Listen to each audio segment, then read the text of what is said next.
Welcome to this WiseOwl Excel VBA tutorial. In this part of our series on writing SQL for Excel files, we're going to show you how to pivot data or create crosstab queries.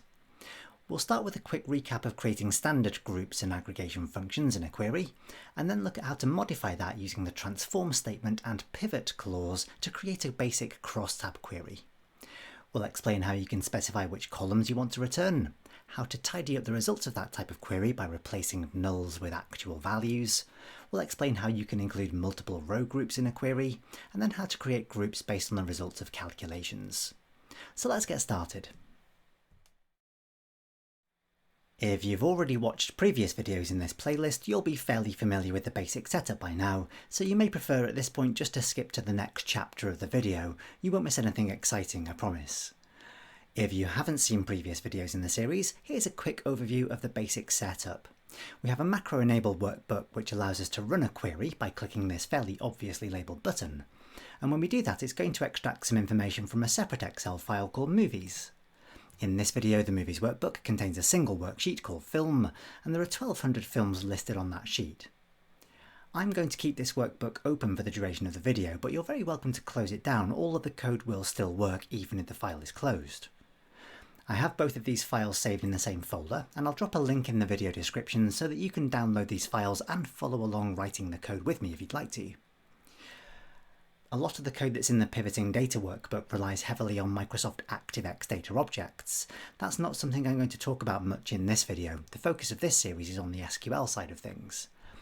If you are interested in the background of ActiveX data objects and how to create connections to Excel workbooks, we do have a separate playlist which covers those topics. I'd recommend starting with this video here, How Do I Get Data from a Closed Excel File Using VBA.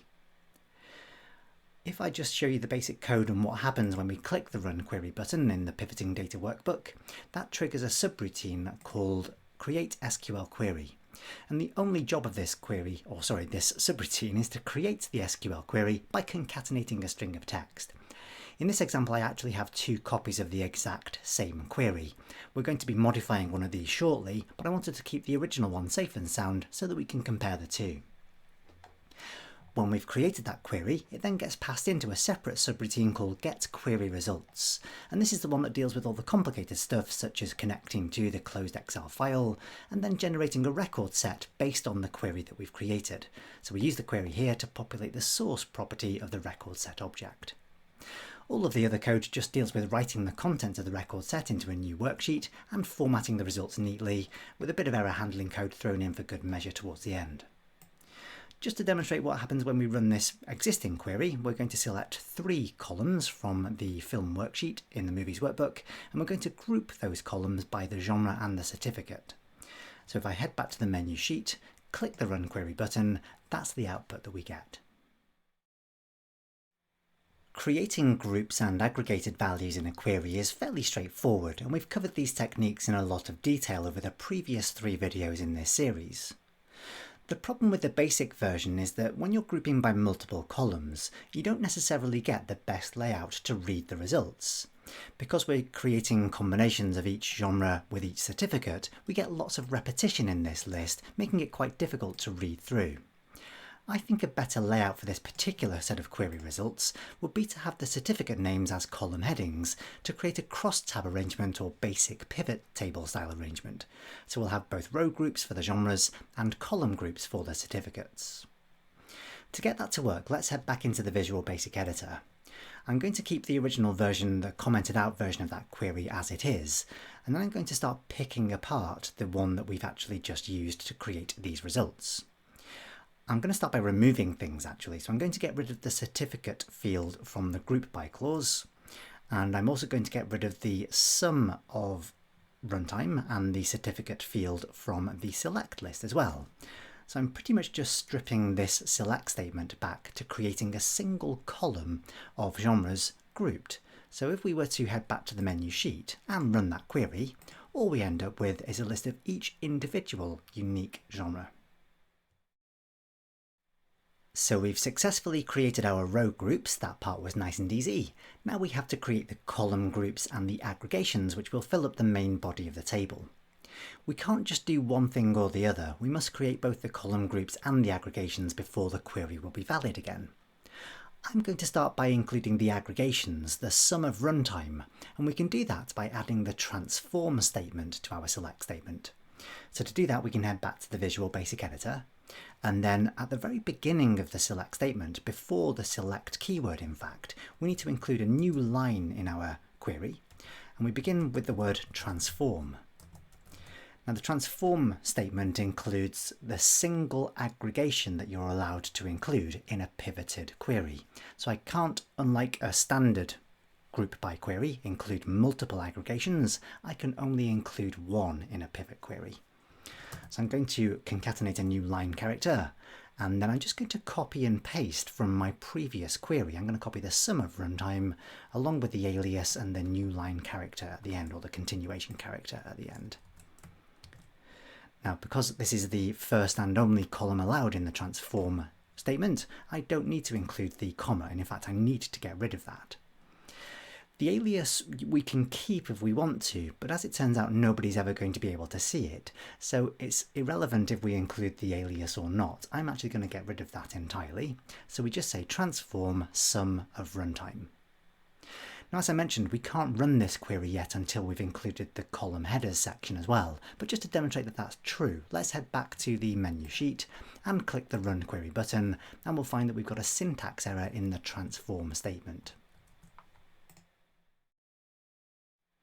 So to make the entire query valid again, we need to include the section which will generate the column headings from the certificate field, and we can do that by including the pivot operator in the query.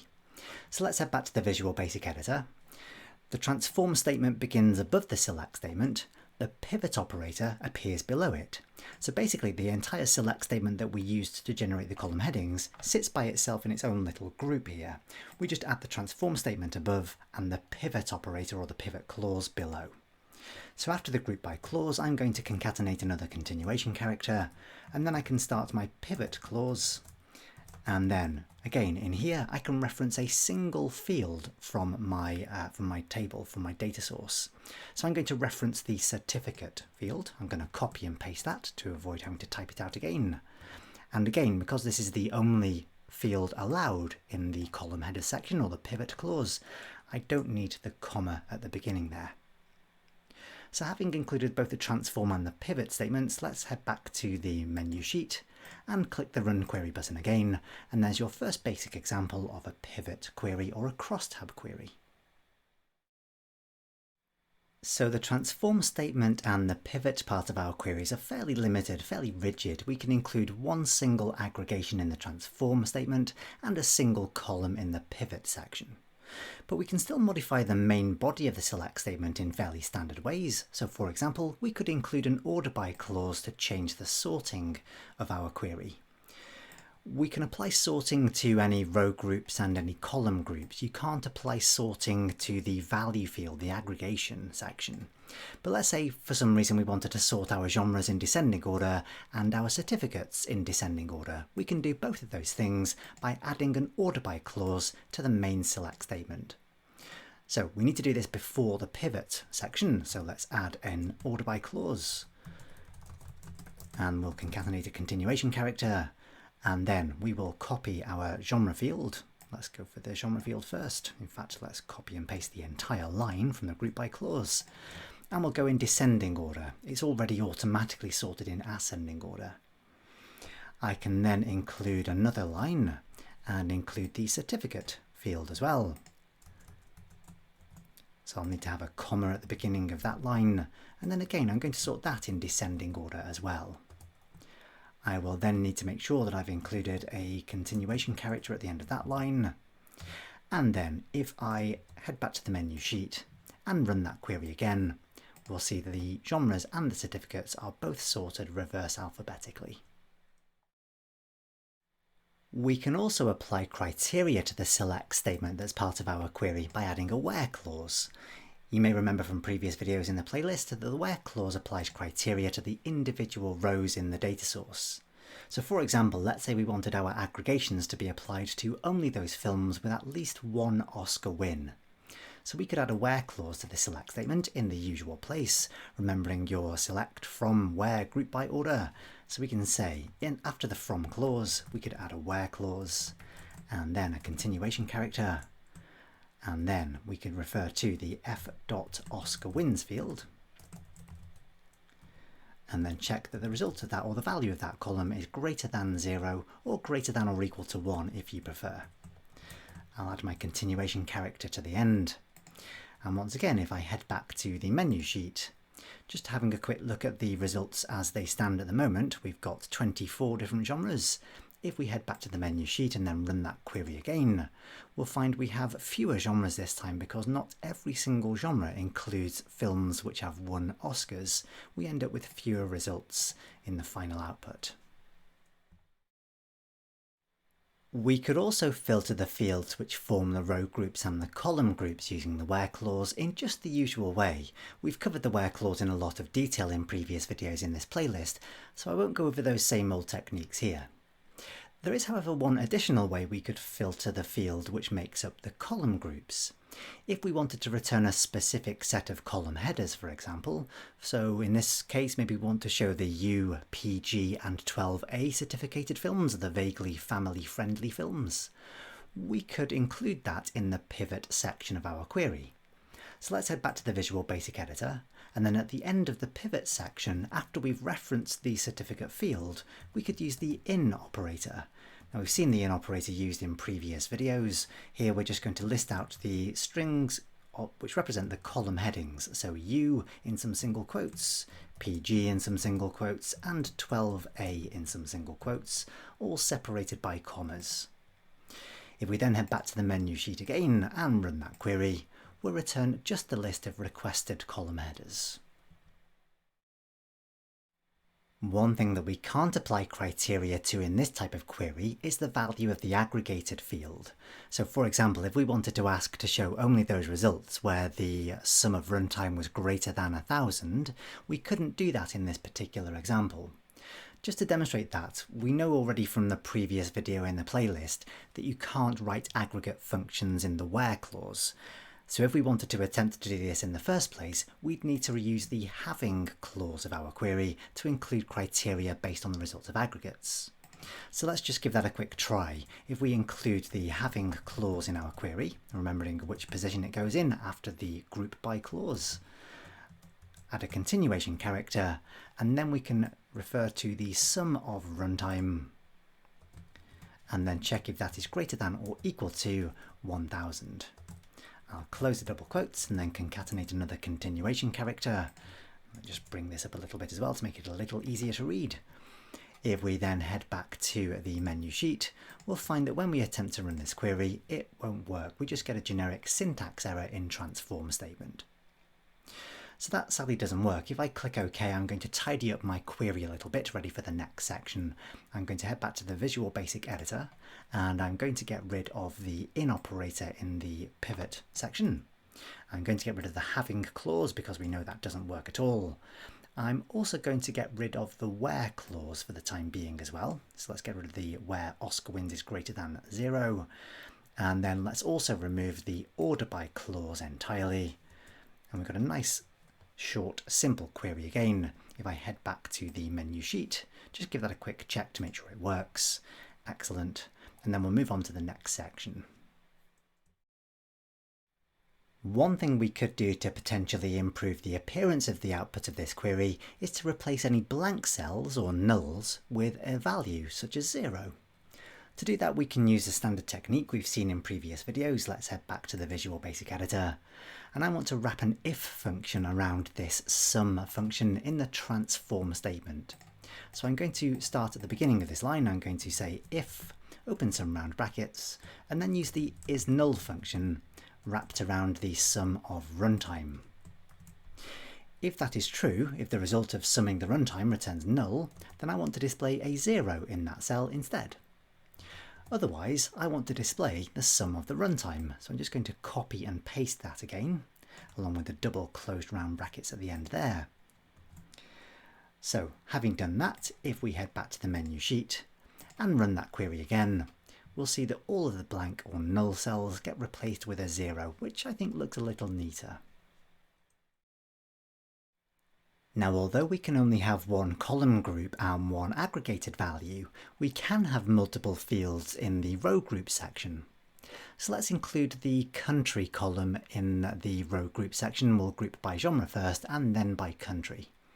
To do that, it's essentially the same as adding multiple fields to the group by clause in a regular query. So as we started with, we had the genre and certificate fields in the select list, and then both in the group by clause as well. We can do exactly the same thing here for our transform statement.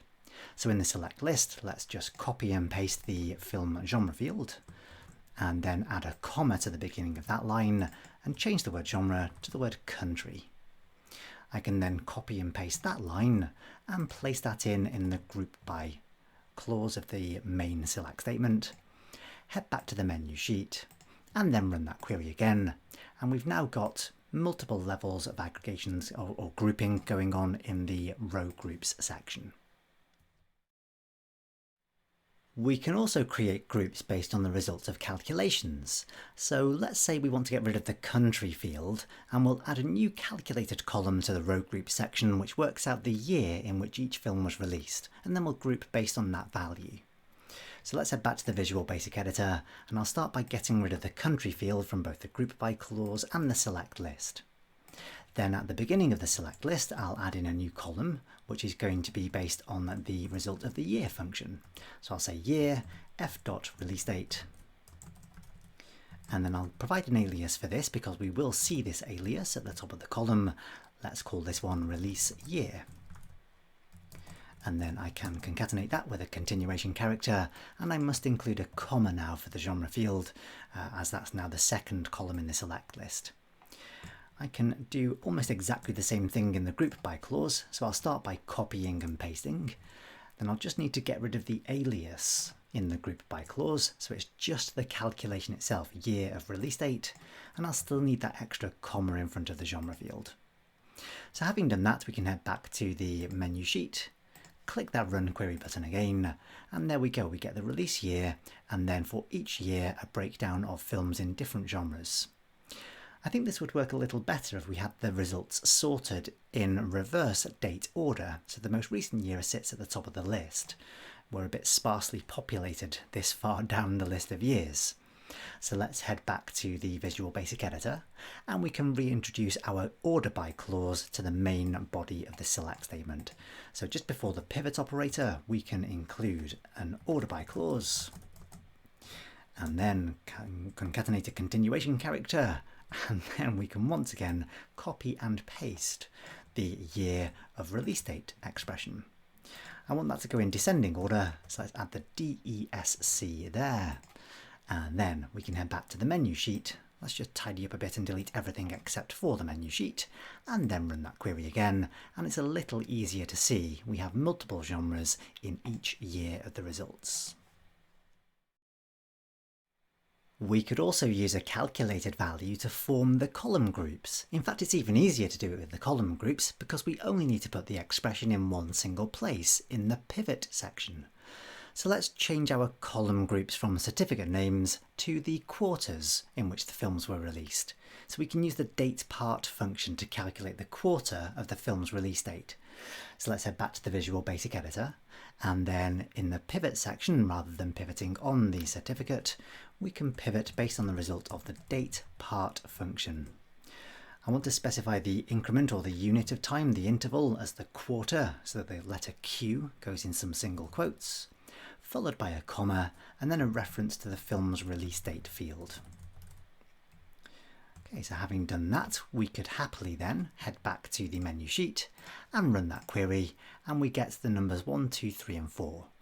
I think it might look a little neater if we have either the word quarter or maybe even just the letter Q in front of each number. So we can modify that expression again. Let's head back to the Visual Basic Editor, and I'm just going to concatenate to the beginning of that date part expression. Let's concatenate the word quarter. So we'll go quarter with a space and then an ampersand to join that with the result of the date part function. So having done that, we could head back to the menu sheet one more time and run that query, and we get some nice column headers now generated by the result of that expression. So there you go, there's the basics of creating pivot queries or crosstab queries using the transform statement. Hope you've enjoyed that one, thanks very much for watching as always, and we'll see you next time.